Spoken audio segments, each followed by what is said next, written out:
Baik, selamat siang teman-teman. Di sini saya akan membawakan materi kimia material tentang scanning elektron mikroskopi atau SEM. Langsung saja ke materinya. Yang pertama itu pendahuluan, latar belakangnya. Kemajuan dalam sains dan teknologi telah mendorong kebutuhan akan teknik karakterisasi yang baik untuk memahami struktur dan sifat material pada skala mikroskopis hingga nanometer. Salah satu teknologi yang sangat penting dalam karakterisasi ini adalah scanning elektron mikroskopi atau SEM. Yang berikut itu SEM merupakan instrumen yang memungkinkan visualisasi permukaan bahan dengan resolusi yang sangat tinggi melampaui kemampuan mikroskop optik. Teknologi ini mampu memberikan gambar tiga dimensi dari permukaan material dan juga memetakan distribusi unsur kimia secara rinci yang sangat berguna dalam berbagai bidang seperti ilmu material, metalurgi, nanoteknologi, dan kimia material. Scanning elektron mikroskopi itu Scanning elektron mikroskopi atau SEM ini merupakan mikroskop elektron yang dirancang untuk mengamati permukaan benda padat secara langsung. SEM memiliki perbesaran 10 sampai 3 juta kali. Kedalaman bidang 4 sampai 0,4 mm dan resolusi 1 sampai 10 nanometer. Adapun rumusan masalah di sini yang pertama itu kita mengetahui apa itu scanning elektron mikroskopi atau SEM. Yang kedua itu prinsip kerja dari SEM. Yang ketiga itu kegunaan dan aplikasi SEM. Yang keempat itu kelebihan dan keterbatasannya. Yang kelima contoh studi kasus, dan yang keenam itu diskusi. Kita lihat yang pertama itu apa itu scanning elektron mikroskopi atau SEM. Scanning elektron mikroskopi adalah salah satu mikroskop elektron yang digunakan untuk menyelidiki permukaan dari sebuah objek solid secara langsung.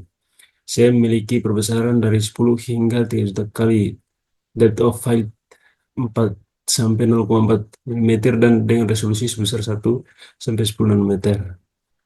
Adapun fungsi scanning elektron mikroskopi yaitu digunakan untuk mengetahui informasi-informasi sebagai berikut. Yang pertama itu topografi, yaitu ciri-ciri permukaan dan teksturnya. Jadi teman-teman untuk mengetahui ciri permukaan dari suatu material atau teksturnya dari suatu material, kita bisa menggunakan scanning elektron mikroskopi ini. Yang berikut itu morfologi, yaitu ukuran dan bentuk partikel penyusun dari objek. Jadi kita bisa mengetahui ukuran dan bentuk partikel penyusun dari suatu material dengan menggunakan SEM. Yang berikut itu komposisi, yaitu data semi kuantitatif unsur dan senyawa yang terkandung di dalam objek. Yang berikut itu informasi kristalografi, yaitu adanya informasi tentang susunan dan butir-butir di dalam objek yang sedang diamati. Jadi kita bisa mengetahui tentang susunan dari butir-butir di dalam suatu material yang mau kita amati. Yang berikut prinsip kerja scanning elektron mikroskopi. Mikroskop elektron kemudian bekerja berdasarkan prinsip penerapan energi kinetik untuk menghasilkan sinyal pada interaksi elektron. Sumber elektron dan lensa elektromagnetik berasal dari lampu filamen tungsten yang ditempatkan di bagian atas kolom dan mirip dengan sumber elektron transmisi. Elektron dipancarkan setelah energi termal diterapkan ke sumber elektron dan biarkan bergerak cepat ke anoda yang bermuatan positif. Berikut berkas elektron mengaktifkan emisi elektron primer yang tersebar pada tingkat energi tinggi dan elektron sekunder pada tingkat energi rendah dari permukaan spesimen. Yang berikut itu, spesimen tidak memerlukan perlakuan khusus untuk visualisasi di bawah SEM. Bahkan sampel yang dikeringkan dengan ular dapat diperiksa secara langsung. Pemindahan dengan mikroskop ini dilakukan dengan meruncing seberkas elektron bolak-balik pada bagian tipis mikroskop. Ketika elektron mencapai spesimen, permukaan melepaskan sejumlah kecil elektron yang dikenal sebagai elektron sekunder yang kemudian terperangkap oleh alat detektor khusus. Yang berikut itu ketika elektron sekunder mencapai dan memasuki detektor, mereka mengenai pengilat atau pendaran, bahkan pendaran cahaya yang berpendar ketika terkena partikel bermuatan atau foton yang berenergi tinggi.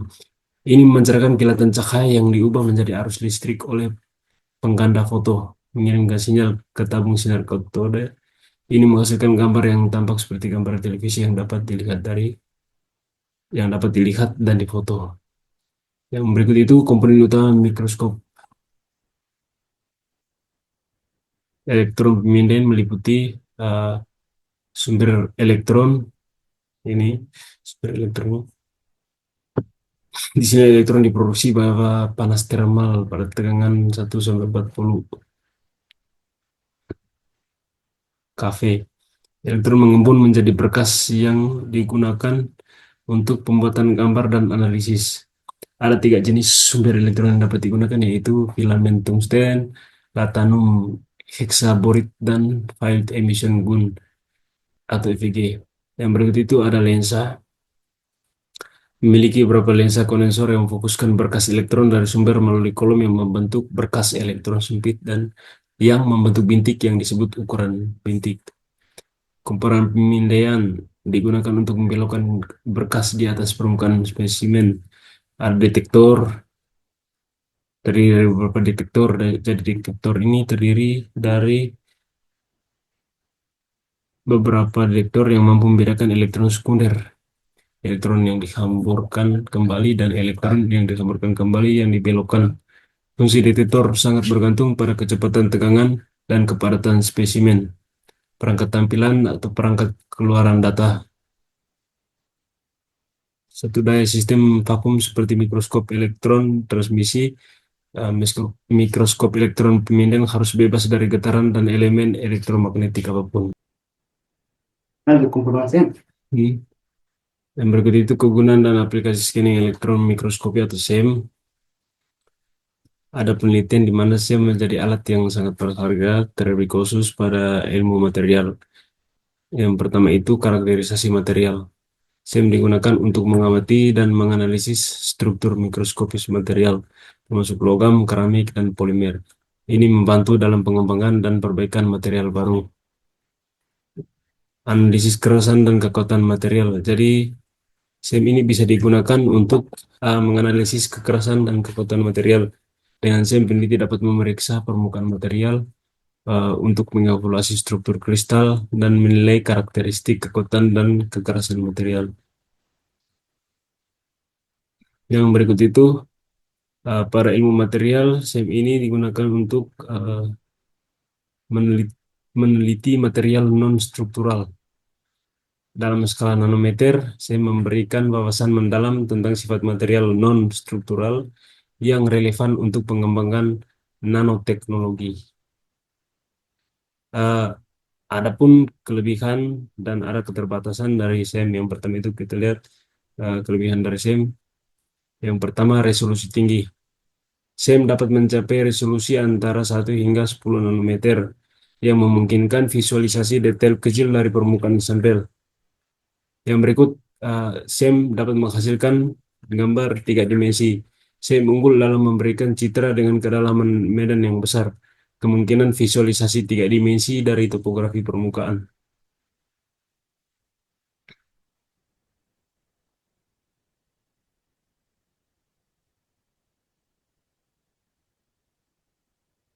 Ini sangat berguna untuk melihat detail morfologi sampel. Yang berikut itu versatilitas dalam berbagai sampel. SEM dapat digunakan pada berbagai jenis bahan, termasuk logam, polimer, dan jaringan biologis, asalkan sampel dapat menahan kondisi vakum dan jika perlu dilapisi bahan konduktif.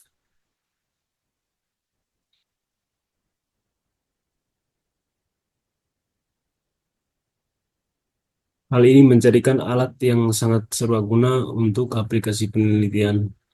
Yang berikut itu elemental analisis. SEM sering dipasangkan dengan energi dispersif X-ray spektroskopi atau EDS yang memungkinkan analisis komposisi kimia sampel pada permukaan. Ini sangat berguna dalam bidang material sains untuk mengetahui komponen elemen dalam sampel. Yang berikut itu non-destruktif. SEM biasanya tidak merusak sampel, terutama jika parameter pencitraan diatur dengan hati-hati.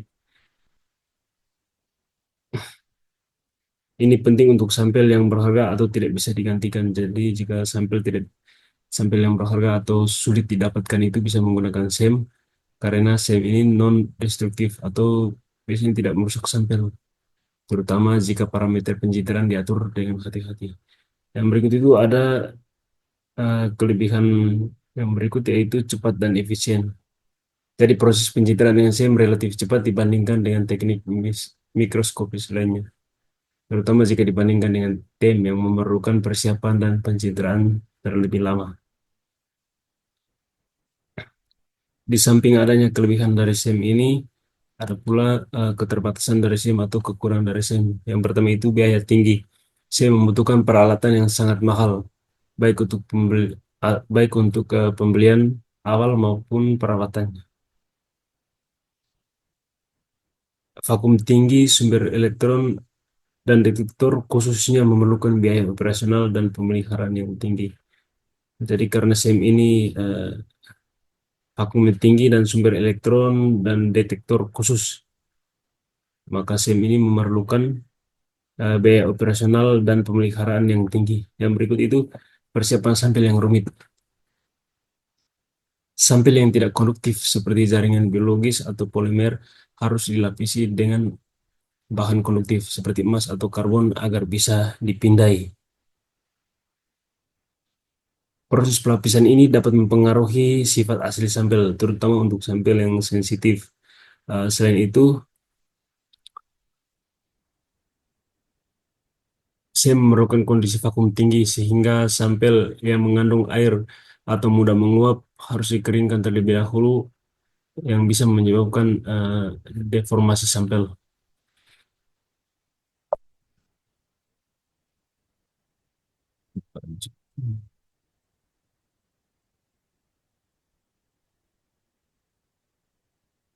Yang berikut itu potensi eh, yang berikut itu terbatas pada analisis permukaan. Saya hanya mampu memberikan informasi dari permukaan sampel. Meskipun detail topografi sangat jelas, saya tidak dapat menembus sampel untuk melihat struktur internal yang hanya bisa dilakukan oleh tim. Jadi di sini merupakan keterbatasan SEM yang ini sangat besar ya, karena SEM tidak dapat menembus sampel untuk melihat struktur internal. Jadi untuk melihat struktur internal sebuah ini sampel atau sebuah material tidak bisa menggunakan SEM. Jadi jika kita ini ingin melihat struktur internal dari sebuah material, hanya bisa dilakukan oleh TEM. Yang berikut itu potensi kerusakan sampel. Karena saya menggunakan berkas elektron berenergi tinggi, sampel yang sensitif terutama bahan biologis dapat rusak atau termodifikasi oleh energi dari elektron tersebut. Maksudnya di sini dapat rusak atau termodifikasi itu tidak tidak seperti bentuk semula ya. Dari material material termodifikasi itu artinya material sesudah menggunakan berkas elektron berenergi tinggi pada SEM ini, bentuk material tidak seperti semula. Yang berikut itu keterampilan tinggi diperlukan. Ya, ini sangat penting teman-teman untuk mengoperasikan SEM dan menafsirkan gambar membutuhkan tingkat keahlian yang tinggi. Pengguna harus terlatih dalam pengoperasian alat serta dalam analisis gambar dan data yang dihasilkan yang membuatnya kurang ideal untuk penggunaan pemula. Jadi untuk pemula, SEM tidak ideal karena perlu pelatihan khusus dalam pengoperasian SEM. Yang berikut itu perbandingan perbandingan parameter antara SEM, TEM, dan AFM. Yang pertama itu resolusi. Pada SEM itu resolusi 1 sampai 10 nanometer, sedangkan pada TEM itu sub nanometer atau di bawah 1 nanometer. Sedangkan AFM itu sub nanometer atau terutama hanya untuk permukaan saja. Sedangkan persiapan sampel SEM lebih sederhana dari TEM, tetapi sampelnya harus konduktif. Sedangkan TEM ini sulit dan sampel harus sangat tipis, dari sampel harus tipis. Sedangkan AFM ini sederhana, bisa digunakan pada cairan atau udara dan tidak butuh vakum. Yang berikut itu parameter yang, yaitu informasi yang diperoleh. Informasi yang diperoleh ketika kita menggunakan SEM yaitu topografi permukaan, komposisi elemental jika dengan EDS, terus NTM ini struktur internal dan kristalografi jika dengan SAED. Terus AFM ini topografi tiga dimensi dan sifat mekanik dan fisik. Jadi jika kita menggunakan AFM ini, informasi yang kita peroleh yaitu topografi tiga dimensinya dari suatu material dan sifat mekanik dan fisik dari suatu material. Yang berikut itu studi kasus.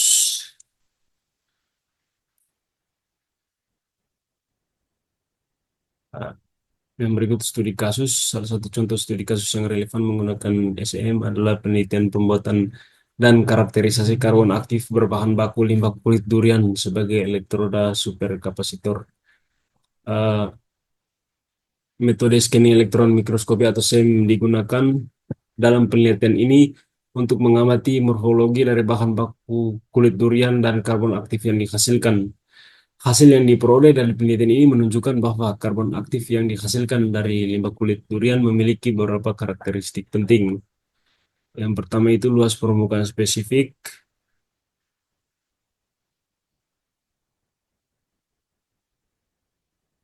Karbon aktif yang dihasilkan memiliki luas permukaan spesifik yang tinggi, yaitu 1327 meter persegi per gramnya. Luas permukaan ini memenuhi kebutuhan untuk aplikasi sebagai elektroda superkapasitor. Yang berikut itu struktur berpori. Karbon aktif yang diperoleh menunjukkan struktur berpori dengan ukuran pori yang bervariasi. Sebagian besar pori yang terbentuk adalah mikropori dengan ukuran pori rata-rata sebesar 1,11 nanometer. Jadi SEM ini sangat efektif untuk meneliti permukaan suatu sampel atau material, teman-teman.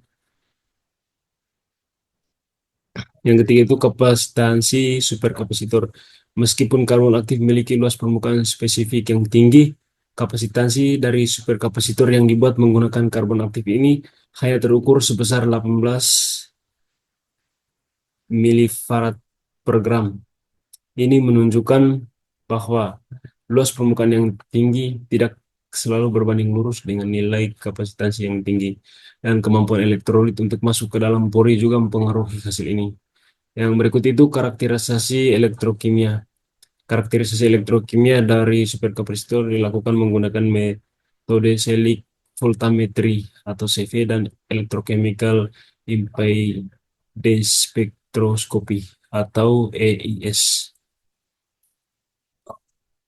Yang berikut itu diskusi. Yang pertama, kapan dan mengapa SEM lebih diunggulkan? Sudah bahas tadi dari uh, kelebihan SEM ya. Yang pertama itu resolusi tinggi. SEM mampu memberikan gambar dengan resolusi yang sangat tinggi hingga 15 nanometer, memungkinkan analisis detail, eh, memungkinkan analisis detail permukaan yang tidak terlihat dengan mikroskop optik. Yang berikut itu gambar tiga dimensi. Teknik ini menghasilkan gambar tiga dimensi dari sampel permukaan dan memberikan informasi yang lebih mendalam mengenai topografi dan morfologi. Yang berikut itu analisis komposisi yang dapat dikombinasikan dengan energi dispersif X-ray spektroskopi atau EDX untuk analisis komposisi kimia, memungkinkan identifikasi unsur yang ada dalam sampel secara langsung. Yang kedua, tantangan dalam persiapan sampel. Yang pertama itu kondisi vakum. Sampel harus ditempatkan dalam kondisi vakum tinggi yang dapat menyebabkan masalah bagi material yang sensitif terhadap dehidrasi atau perubahan fisik lainnya. Jadi, jika sampel atau material yang sensitif terhadap dehidrasi atau perubahan yang sensitif terhadap dehidrasi akan mempengaruhi perubahan fisik pada suatu material. Yang berikut itu konduktivitas. Sampel non-konduktivitas seperti polimer atau bahan biologi memerlukan pelapisan dengan bahan konduktif seperti emas atau karbon untuk mencegah pengumpulan muatan listrik yang dapat merusak gambar. Yang berikut itu ukuran sampel. Sampel harus cukup.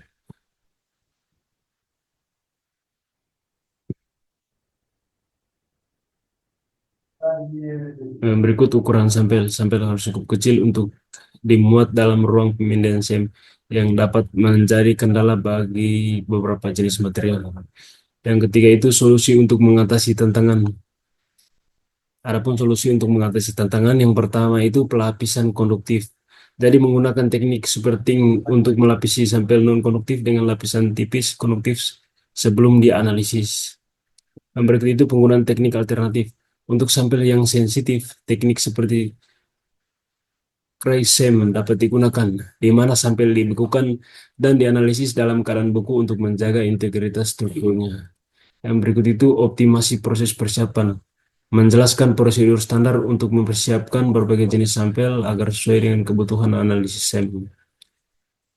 Nah, yang terakhir itu penutup kesimpulan. Nah, scanning elektron mikroskopi itu merupakan alat yang sangat penting dalam karakterisasi material pada skala mikroskopi hingga nanometer.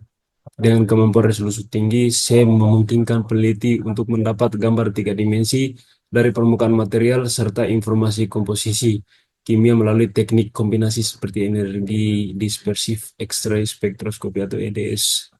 Ada keunggulan utama dari SEM tadi yang sudah kita bahas sebelumnya, yaitu resolusi tinggi, visualisasi tiga dimensi, yang memberikan gambaran topografi. Habis itu keserbaguna dapat digunakan pada berbagai jenis material termasuk logam, keramik, dan jaringan biologi.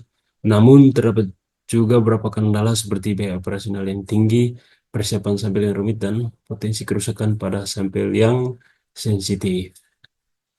Jadi terima kasih, itu saja materi yang bisa saya sampaikan. Semoga bermanfaat untuk teman-teman semua. Terima kasih.